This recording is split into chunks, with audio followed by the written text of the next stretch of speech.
Link expire तो नहीं है, क्योंकि मोदी मिलना चाह रहे हैं। नमस्कार मित्रों, मैं हेमंत अवस्थी। आप सभी का हमारे यूट्यूब चैनल पे हार्दिक स्वागत है। आप सभी को बता दूं कि मैं इस समय इलाहाबाद विश्वविद्यालय के बरगद लॉन में उपस्थित हूं और आपको पता ही है कि थोड़ा शीत ऋतु का आगमन हो रहा है, तो हल्की धूप है और यहाँ पर हम सभी लोग धूप का आनंद ले रहे हैं। अभी क्लास समाप्त हुई थी, हम लोग बैठ के चर्चा पर चर्चा कर रहे थे और रिवीजन चल रहा था। तो ये देखिए आप लोग कि हम लोग समूह में बैठे थे। ये हमारे मित्र ऋतिक जी हैं। नमस्कार दोस्तों। आइए बताइए, अपना परिचय दीजिए। मैं ऋतिक त्रिपाठी, इलाहाबाद यूनिवर्सिटी संस्कृत विभाग में शोधक छात्र हूँ। वैसे मैं इस समय पांडुलिपि पर शोध कर रहा हूँ, जो भारत की धरोहर कही जाती है, जो भारतीय ज्ञान परंपरा का मुख्य स्रोत है। उस चीज़ को हम लोग निर्वहन कर रहे हैं, उसका पालन कर रहे हैं। मोदी जी ने, जैसे अभी तक आप लोग देखे होंगे, मोदी जी ने बहुत सारी ऐसी योजनाएं बनाई हैं जिससे जो हमारी भारतीय ज्ञान परंपरा है, जो हमारी ज्ञान की विरासत है, उसके लिए मोदी जी ने बहुत काम किया है।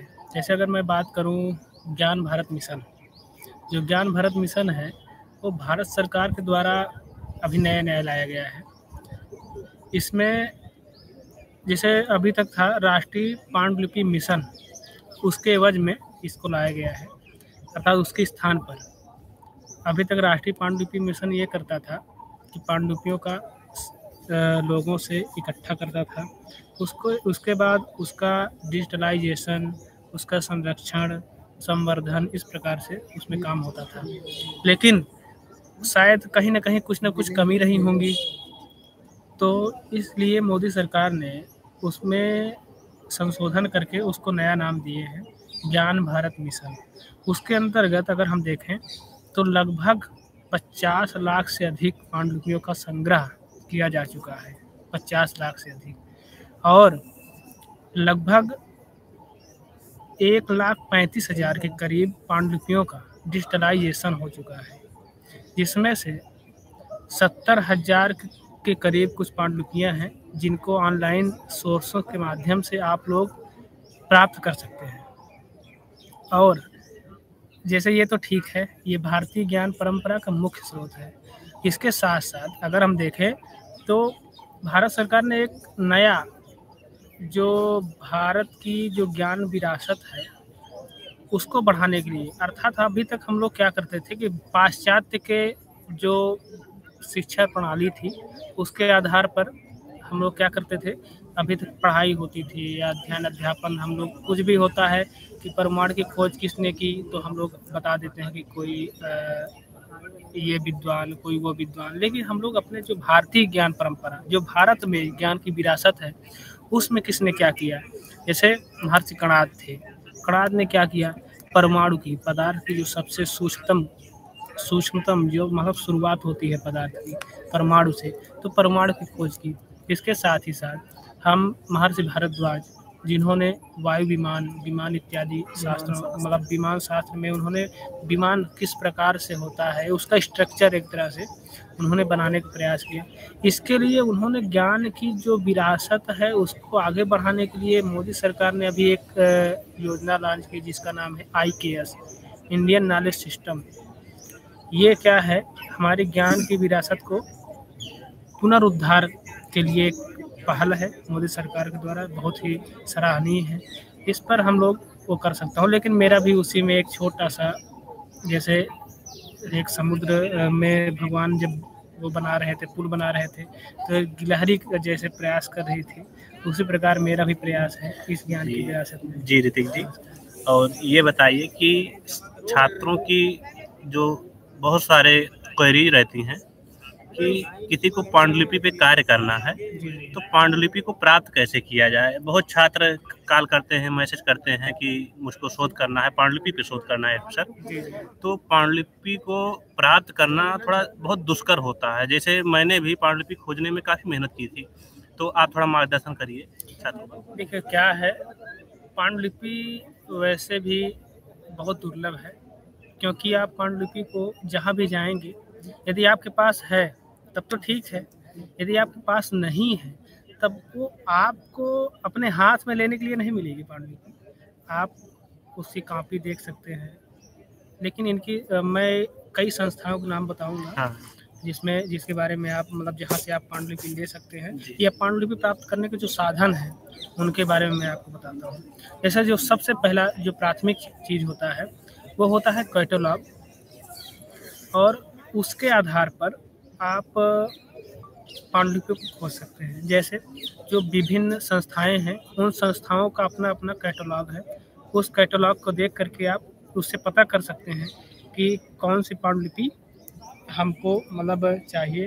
अगर जैसे मान लीजिए मैं कैटलॉग देखा जी अब कैटलॉग देख करके मैं एक तो यहाँ देखा यहाँ कौन कौन से पांडुलिपि है, पहले हम ये देखेंगे हमारा रुचि किधर है।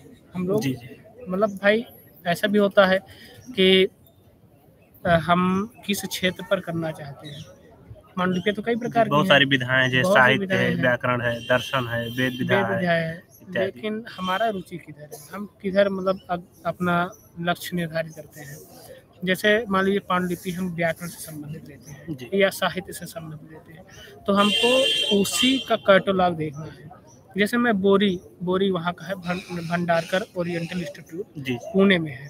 जैसे उसकी वो मतलब पांडुलिपि संग्रह में सबसे प्राचीन पांडुलिपियों का संग्रह वहाँ पर किया जाता है, और अभी भी वहाँ की जो कैटलॉग है उसको इसी प्रकार से डिवाइड किया गया है, व्याकरण की अलग और उसमें भी पाणिनि व्याकरण की अलग और अन्य व्याकरणों की अलग, इस प्रकार से उसमें चर्चा की गई है, मतलब उसमें वर्णन किया गया है। तो आप कैटलॉग देख करके आप सबसे पहले विषय वस्तु को पता करते हैं। और दूसरी बात है, मान लीजिए आपको कोई बता दिया जी पांडुलिपि मिल गई, आपने खोजना बहुत पड़ता है, आप इंटरनेट से खोज सकते हैं, आप इंस्टीट्यूट जा कर के पता कर सकते हैं, लाइब्रेरी जा कर के वहाँ पता कर सकते हैं कि भाई इसमें काम हुआ है नहीं हुआ है, शोध गंगोत्री, इन सब जगहों पर जा कर के आप उसको पता कर सकते हैं कि इस पर काम हुआ है नहीं हुआ है। तो सबसे पहले होता है पांडुलिपि खोजना मेन, खोजने के साथ साथ हम ये पता करना सबसे मुश्किल कार्य होता है कि इस पर काम हुआ है या नहीं हुआ है। थोड़ा इसके बारे में प्रकाश डालिए कि कैसे इस चीज़ों को पता लगाया जाए कि इस पे शोध हुआ है नहीं हुआ है। कैसे विश्वविद्यालयों में हाँ सबका विश्वविद्यालय का भी कैटलॉग होता है, जी जी। तो कैसे प्राप्त किया जा सकता है, कैसे जानकारी मिल सकती है, उसके बारे में थोड़ा बताइए। देखिए इसके बारे में ज़्यादा कुछ कहना, क्योंकि ये जैसे होता है ना कि पूरे ग्राउंड में एक सुई गिर जाए, उसके सुई को खोजने के बराबर है। जी या भूसे में, जैसे कहते हैं ना भूसे में सुई गिर जाए तो उसको खोजना बहुत कठिन होता है। तो इसी प्रकार मैं बताना चाहता हूँ, सबसे पहले आपके पास दो स्रोत हैं, एक ऑनलाइन एक ऑफलाइन। ऑनलाइन स्रोत में जैसे हम क्या करते हैं कि नेट में गूगल करके पता कर सकते हैं, नहीं तो शोध गंगोत्री और शोध गंगा इत्यादि में हम लोग पता कर सकते हैं, उसका पता करने का एक साधन है। और या तो फिर आप लाइब्रेरी जाइए, वहाँ पर पता करिए। और जो आजकल क्या होता है, जो पांडुलिपि संग्रहालय है जहाँ पर पांडुलिपियाँ रखी जाती हैं, जी वहाँ पर भी वो लोग एक नियम बनाए हैं। वो नियम ये है कि आप जो पांडुलिपि ले जाएंगे उसकी एक प्रति आपको यहाँ पर जब आप उस पर काम कर चुकेंगे, जो भी काम किए रहेंगे, आपको उसकी एक प्रति यहाँ पर आपको जमा करना है, प्लस उस संस्थान को उस पर एक्नॉलेज करना पड़ेगा। जी क्योंकि अगर नहीं करते हैं तो वो अपना उसमें मतलब उन्होंने नोटिस दे, मतलब अगर जब आप लेने जाएंगे उसका जो आप फॉर्म देंगे आपको फिलअप करने के लिए, उसमें सीधा सीधा ये चीज़ लिखा रहता है। तो मित्रों, जैसा ऋतिक जी ने बताया कि यदि आप किसी भी संग्रहालय से पांडुलिपि प्राप्त करते हैं तो आपका ये दायित्व है, कर्तव्य हमारा है कि हमारा जब शोध कंप्लीट होता है तब हम एक कॉपी वहाँ पर जमा करें और जो उसकी प्रक्रिया है उसको पूर्ण करें।